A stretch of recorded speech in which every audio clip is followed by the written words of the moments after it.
Привет на всички, който се е решил да си прави слънчев панел. Така изглежда пакетчето. Ето това са тук рокчетата, които фактически това са изводите на панелчетата, на клетките т.е.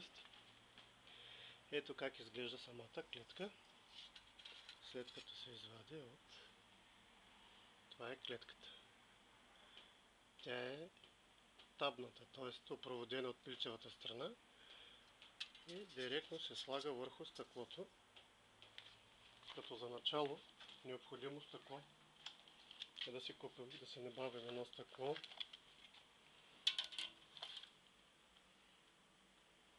$50 на 105.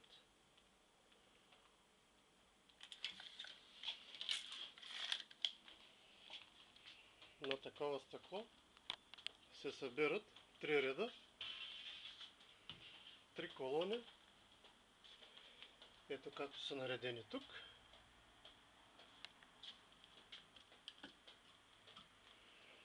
И се нареждат до края на стъклото. Гледаме да оставяме разстояние между тях, между клетките. И когато ги нареждаме, гледаме тези връхчета, края на проводника, който е от лицевата част, на този ред сочат нагоре. На следващия ред са в обратна посока. И на третия ред пак са нагоре. Така поставени клетките,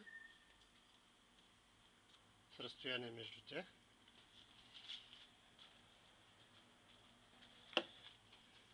се капва по една капка силикон. Ето този силикон.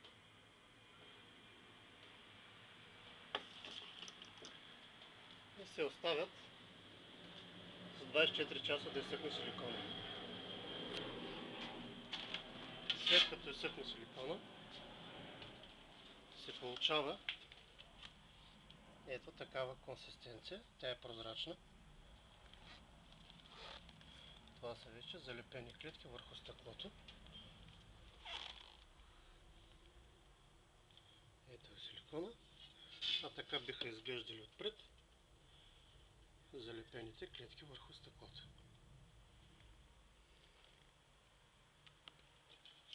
Когато се опроведят от задната страна клетките, се минават с силикон с цел защита на самата клетка от въздействието на околната среда.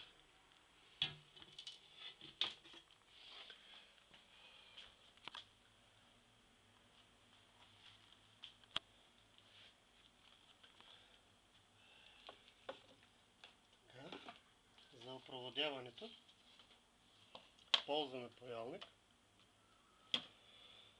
фенол 1 мм върши работа и проводник за опроводяване, ето този, който може да се извлече от FTP кабел.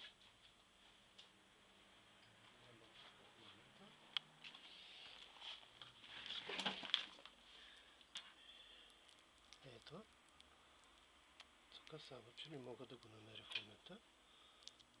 От такъв проводник се вади проводника за опроводяване на задната стена на клетките.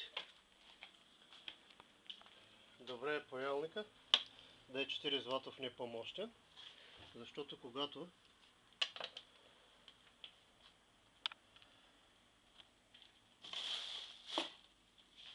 се запоява, времето, което се задържа паялника върху островчето, да е минимално. Ето така се осъществява връзката. Тази клетка, т.е. ето така, ще се хване от извода към задната част. Клетките са 36 на брой. Когато се свържат последователно една след друга, изходното напрежение, което се образува, е 18 волта.